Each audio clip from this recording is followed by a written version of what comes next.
Hey, what's up guys? Today, I'll show you a fantasy action film.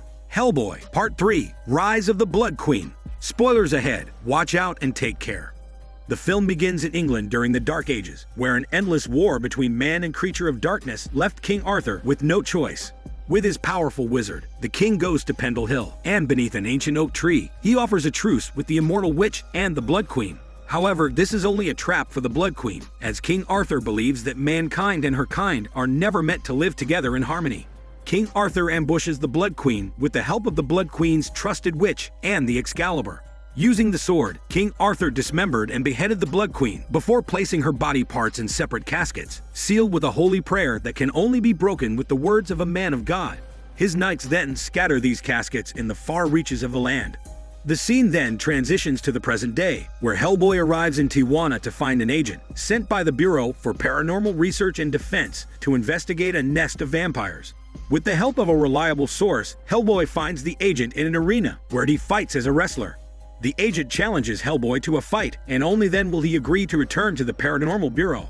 As they fight, Hellboy repeatedly attempts to snap the agent out of his character, but upon seeing the long nails and fangs, Hellboy suspects the worst. He headlocks the agent and removes the mask, revealing that the agent has been turned into a monstrous vampire.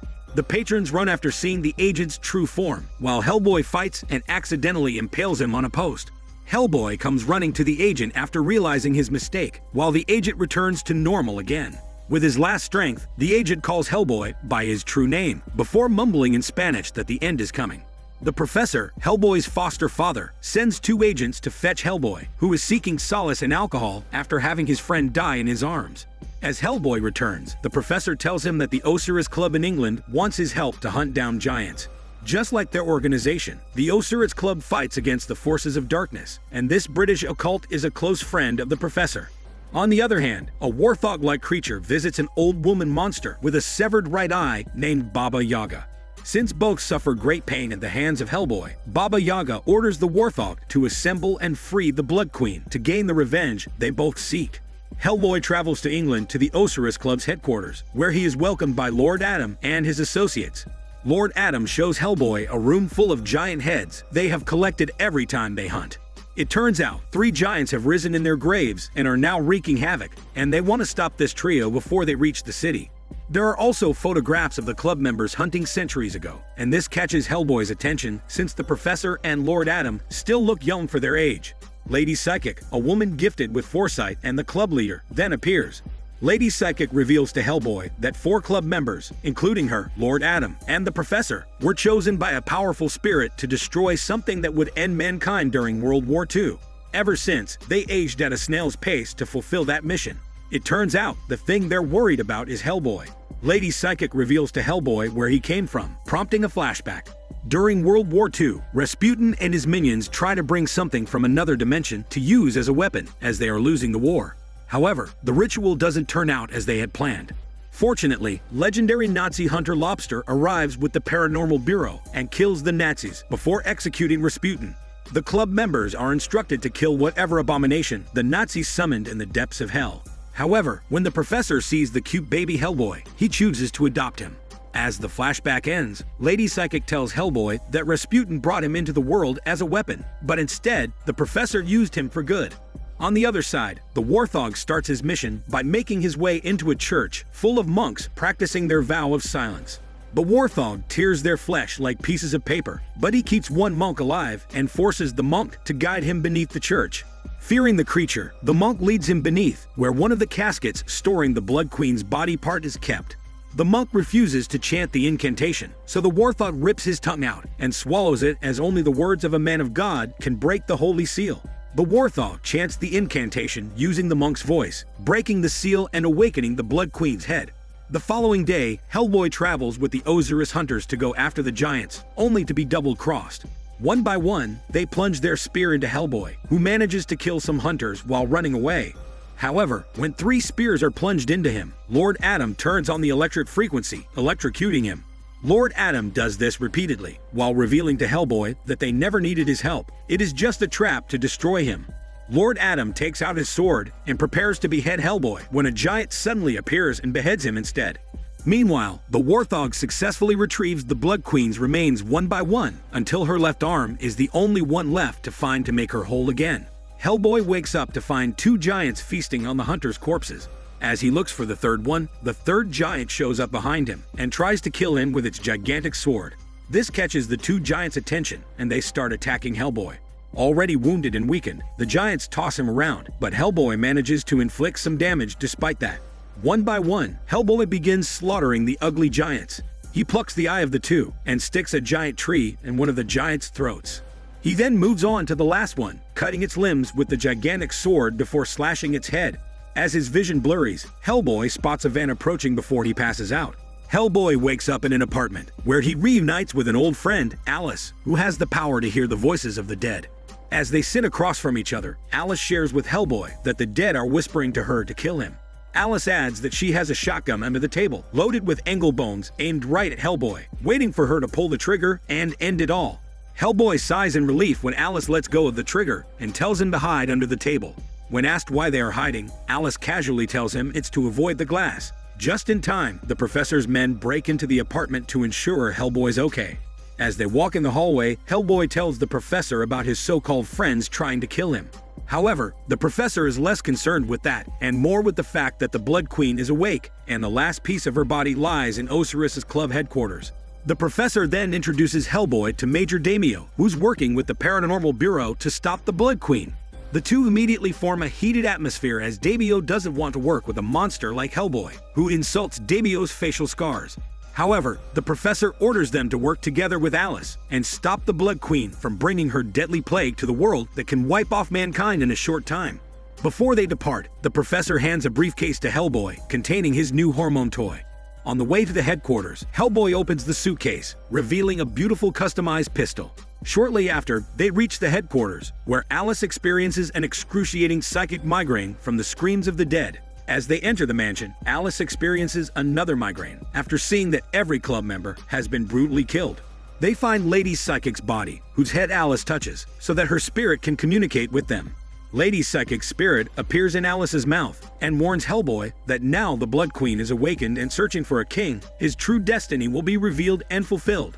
As Lady Psychic's spirit disappears, they hear growling in the distance, which Hellboy follows. He finds the Warthog taking the Blood Queen's last piece with him, so Hellboy fights the Warthog to stop him. However, the Warthog calls out to his queen, and a bright light reveals the Blood Queen in a vision. The Blood Queen catches his attention, and with her calming voice, she plays with Hellboy's mind over his feelings about how creatures of darkness like her and him are treated in the human world. Simultaneously, the Blood Queen disappears when Damio snaps Hellboy out of the vision, causing him to shoot at Damio. Fortunately, the bullets miss Damio, but Hellboy triggers something else. Damio injects something to calm himself down before following Hellboy, who reveals his connection with the Warthog. The year is 1992, and Alice is just a baby, and babies like her are often stolen by fairies. Alice's parents seek Hellboy's help, as the mother is certain it's not her child anymore, and is replaced by a changeling by the fairies. Hellboy coaxes the creature out of its disguise using iron, prompting a then small Warthog to reveal his true form. Hellboy brands the Warthog and warns him to return Alice, or he will hunt him down. Later that day, the Warthog takes Alice from the fairies and returns her safe and sound. Since then, the Warthog has wanted revenge to only live and kill Hellboy. On the other side, the Blood Queen's witches stitch her body together while chanting, making her whole once again and ready to wipe out mankind. The trio goes to the headquarters the following day, using a fish and chip shop as a disguise. Damio leads Hellboy and Alice to his subordinates, while he goes somewhere to acquire a special bullet designed to kill Hellboy. The bullet is cast from Judas's silver mixed with St. Dominic's blood and blessed by the Holy Father himself. At the headquarters, Hellboy snaps at his foster father, the professor, screaming how creatures like him deserve to live in peace if it weren't for humans. Hellboy then questions why he didn't kill him. The professor responds that he saw potential in him. However, Hellboy replies that he was made into a weapon to kill his kind before storming off. Hellboy gets into the elevator, only to be transported into another realm, where he finds Baba Yaga's house. The witch brings Hellboy into her home, where she offers him a feast made of many human children's remains. She offers to help him find the Blood Queen in exchange for one of his devilish eyes, as he had previously gouged out of her eyes. Hellboy reluctantly agrees, and Baba Yaga seals the deal with a very gross and sticky kiss on the lips, but without using her tongue. After that, Baba Yaga tells him to go to Pendle Hill, where the Blood Queen will reclaim her blood to restore her power. Hellboy only has until midnight. Baba Yaga then prepares to take her end of the bargain when Hellboy tricks her since they did not specify when he had to give her the eye. Baba Yaga curses him as he falls out of her house and back into the same office as the Professor and Alice. Hellboy informs them of the Blood Queen's whereabouts before walking away.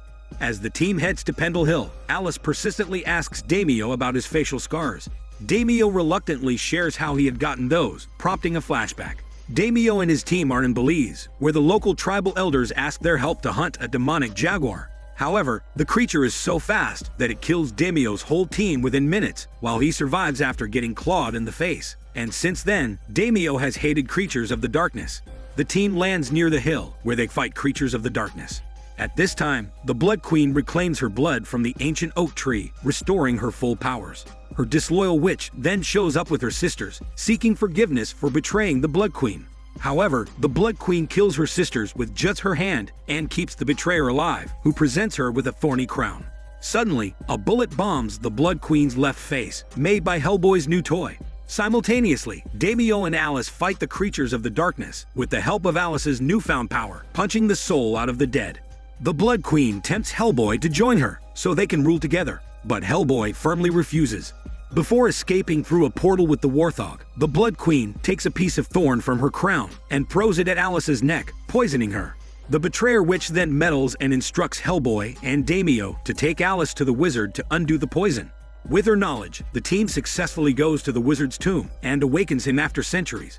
With one look at the thorn, the wizard recognizes that it's the Blood Queen's work, so he deals with Hellboy to do whatever it takes to kill the Blood Queen before removing the thorn. After saving Alice, the wizard knocks her and Damio unconscious to have a private talk with Hellboy.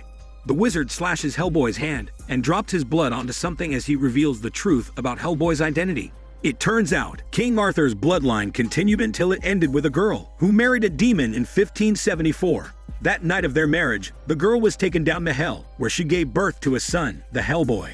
This explains that Hellboy is half human and the last royal of King Arthur's blood lineage. With Hellboy's blood, the wizard summons the Excalibur, the one weapon that can terminate the Blood Queen. Only a descendant of King Arthur can wield the sword, but as soon as Hellboy grabs it, the sword shows a vision of him with his horns fully grown, as he rides a dragon, comes down to Earth, and wipes out the mankind race. Hellboy removes his hand from the sword, refusing to take it, as he fears that he will bring about the apocalypse. The wizard disappointingly tells Hellboy that he made a big mistake refusing to take the Excalibur. After that, the wizard crumbles to death as he has used the last of his magic to summon the sword. On the other hand, with her power restored, the Blood Queen unleashes her deadly plague upon London. It spreads rapidly and instantly kills many people as a start to wipe out mankind. At this time, the Blood Queen invades the headquarters. Shortly after, Hellboy, Damio and Alice go to the headquarters after receiving the bad news, only to find everyone massacred and the professor missing. After seeing the news of the Blood Queen and her creatures being there, they then head to St. Paul's Cathedral. A now gigantic Warthog welcomes the team. Hellboy and the Warthog charge toward one another and start a fight. Seeing the Warthog dominating Hellboy, Damio gives into his jaguar form and mutates to help defeat the Warthog. However, the Warthog quickly knocks him out and takes a huge amount of debris to fall onto Hellboy when the Blood Queen appears and stops him. Now that she has no more use for the Warthog, the Blood Queen betrays the Warthog and shrinks him until he pops into a bloody mess. After that, she continues to tempt Hellboy, even bringing him beneath the cathedral's floor, where he finds King Arthur's tomb and the Excalibur resting in its stone. However, Hellboy still refuses, so the Blood Queen brings the professor. With one flick of her finger, she slices his neck open. Hellboy catches his dad and begs him not to go, but it's too late as he is already dead. Crowded by grief and rage, Hellboy grabs the Excalibur and transforms into his full form, complete with horns and a flaming crown, opening a portal to Hell. The cracks continue outside, where colossal demonic creatures emerge from Hell. They rip people to shreds, laying waste to London and slowly fulfilling Hellboy's fate. The Blood Queen is in awe at Hellboy's Demon King form and offers herself as his queen, while Alice sneakily runs to the professor's body to channel his spirit so he could snap Hellboy out of the Blood Queen's temptation. The professor's spirit emerges and starts acting like the good man he is. As the Blood Queen tries to keep Hellboy into her temptation, Damio loads his gun with a special bullet, ready to take Hellboy down if he refuses to listen to the professor. The professor tells Hellboy that he has always believed in him, and of course, he loves his son. With that, Hellboy decapitates the Blood Queen and plunges the sword into the ground, sending all the demonic creatures back to hell. Hellboy then breaks his horns before taking the Blood Queen's head and throwing it down to hell as the gates of hell close, so that she could never return. Before disappearing, the professor tells Hellboy that being his father was the best decision he has ever made. On the other hand, Damio destroys the bullet, telling Alice it is a mistake, but not disclosing what it contains. The film ends 6 months later with Hellboy, Damio, and Alice in Siberia to face off against Atlantis Society. Hellboy triggers the word Jaguar in Damio before attacking the villains with them. After killing all the members, the trio comes across the tank of Avid Sapien. This is Daniel CC Movie Channel. Stay safe and enjoy your day.